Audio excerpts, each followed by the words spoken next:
Picture this. It's one of Washington, D.C.'s most prestigious events. You've got the press, politicians, the president himself, all packed into one room. And then, just like that, total chaos. Today, we're going to break down the wild security scare that brought the entire White House Correspondents Dinner to a grinding halt. And more importantly, what it tells us about that super fragile bubble that's supposed to protect the world's most powerful people. All right, so here's our game plan. First, we're going to take you right back to the moment it all went down. Then we'll dive into the chaos that erupted in the room and what people made of it afterward. After that, we'll get into this idea of the hair-trigger reality for the Secret Service. And finally, we'll ask the big question: what does all this mean for political campaigns from now on? Okay, so let's set the scene. The dinner is in full swing, right? President Donald Trump is right there on the stage, seated, literally just moments away from getting up to give his big speech to all the journalists in the country. And you have to understand, this is not just some random dinner party. I mean, you've got the president, all the top officials. This room is supposed to be one of the most secure places on the entire planet. In theory, absolutely nothing is supposed to go wrong. And then it happens. All of a sudden, agents are rushing the stage, they grab Trump, pull him right out of his seat, and hustle him out of the room. A second later, people with guns show up on stage. If you were watching this live, it was just completely abrupt, and honestly, pretty shocking. Okay, so that's what's happening on the stage, but let's shift focus now to all the guests sitting at the tables. I mean, what's going through their minds when they see the president get rushed out and guys with guns show up? You know, on the live broadcast, you can just hear how stunned the commentators were. They were so caught off guard, all one of them could get out was a simple, "good grief." And honestly, that just perfectly captures that raw, unscripted shock of the moment. Nobody had a clue what was going on. Meanwhile, inside the room, it was just a flurry of activity.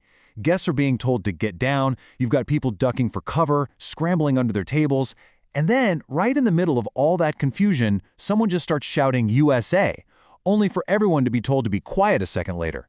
It was just this total mess of conflicting signals, and you could feel the tension just ratcheting up. But here's where things get a little weird, right? You've got this strange split in the room. While a ton of people are hiding for their lives, other folks are just sitting there, pulling out their phones and filming the whole thing. It's this bizarre mix of total panic and, well, citizen journalism, I guess. It really shows you how uncertain everyone was. Like, is this a real threat, or is this just some kind of strange spectacle?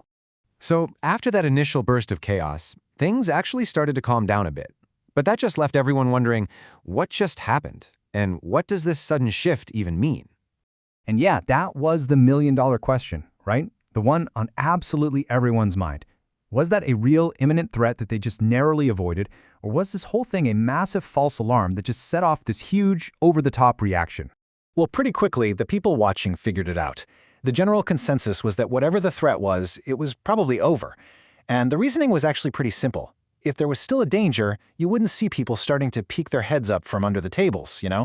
So whatever it was, it seemed like the situation was contained. So that begs the question, why the huge, dramatic public response? Well, this whole incident really pulls back the curtain on the insane reality of what it takes to protect the President of the United States. The analysis we looked at uses this really specific phrase to describe the Secret Service's mindset: hair-trigger fear. Now, this doesn't mean they're panicking. It's more like a protocol, a rule. It means immediate, overwhelming action at the very first sign of a potential threat to the person they're protecting. And this right here is the whole ball game. The Secret Service, they don't wait around to confirm if a threat is real. They act, and they act decisively at the very first sign of a potential one. And that is exactly what we saw play out at that dinner. So you might be asking, why are they on such high alert? Well, there are a few big reasons. For one, there have been at least 2 very close calls, attempts on Trump's life before this. On top of that, there were other plots that have been stopped. And then you just throw in the whole intense global situation, the war, as it's mentioned. You put all that together, and you get an environment where security just can't afford to wait and see what happens. Okay, so let's zoom out from the drama of the dinner itself. Because this incident, it brings up some really serious questions about the bigger political picture, especially when you start talking about campaigning. It really all boils down to one fundamental question. How can you possibly run one of those classic, public, shake-every-hand type of campaigns when the threat level is this high?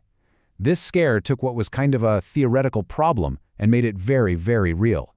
You see, before this happened, the game plan was pretty straightforward. A big Trump forward push for the midterms, packed with all those huge signature public rallies. But now, in this new reality, just the logistics of securing an event like that have become a nightmare.